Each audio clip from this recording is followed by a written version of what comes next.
Polar Park isn't the only new kid on the block. Located in the heart of Kelly Square, Worcester Public Market houses 36 local food and retail vendors. So this is cool. You came out for the day? Dominic Mercurio Jr. is the executive director of the Worcester Public Market and also runs New England Burger Bar with Al Makel. Every one of their burgers is named after one of the 7 hills of Worcester, plus Kelly Square. Pretty cool. But Mercurio says the public market offers more than just good food. It offers people a chance to get their businesses off the ground. It's really neat because it's kind of a breeding ground or an incubator for new business owners. So for example, 36 vendors in this building, 26 of them are minority owned and women owned. And fair prices allow customers to try something new. It's basically to introduce and respect all the cultural diversity that already exists here. We're just paying homage to it. We're just paying tribute to it. We're just giving you examples of it. We're giving you something to try. Venice Reed Fouchard is the chief cook at One Love Ma Mabel Cafe. Traditional or authentic Jamaican, as we'd like to say, and we do a lot of jerk chicken, a lot of curry goat. We try to bring a lot of the taste of Jamaica to New England. Reed Fouchard learned to cook in her home country of Jamaica. Growing up, we all have to run our chores, so cooking was my favorite, and that's how I learned with all my 9 siblings. And for customers who have eaten their fill, there's retail, of course. Bill Loudon specializes in leather products and owns Alan James Company.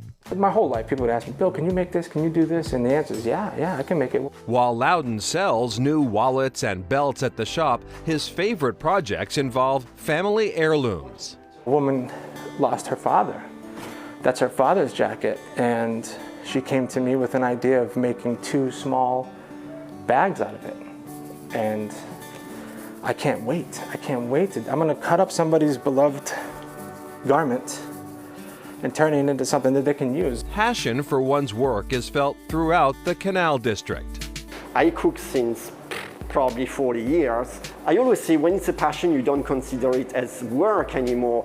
What I love is the smile on the face when someone has my crepe for the first time, never had a crepe before. John Luke Whitner is the co-owner of Suzette Creperie and Cafe.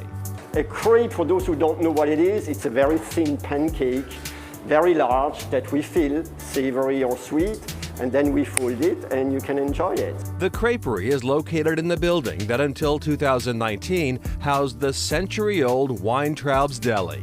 We always said to the landlord that if someone wants to take over the deli, we would step back because we have so much respect.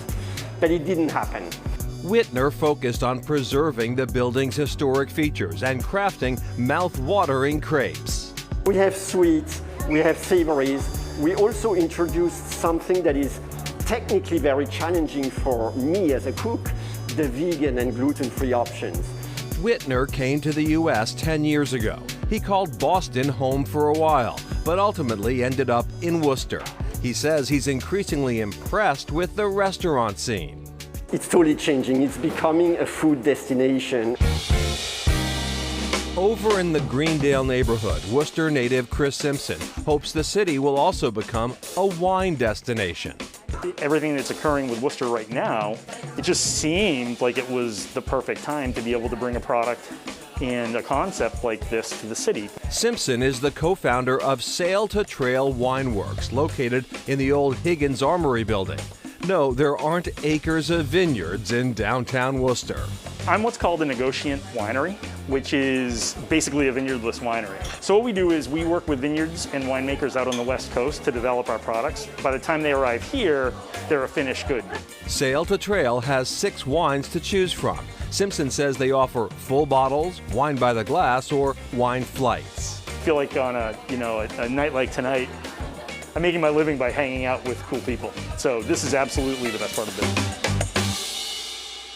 Well, and back to Worcester Public Market. When Chronicle visited in 2019, it was just an idea, but the neighborhood was looking forward to it. They were. It was just an idea, and then it officially opened in February of 2020. Of course, that was terrible timing. A month later, they had to close because of the pandemic. Good news is they are reopened now, and people are coming, we are told, from all over and thoroughly enjoying it. We did see it. It's a wonderful, beautiful space with a lot going on. It looked wonderful. Next, a new book chronicles the pandemic in Worcester in 1918.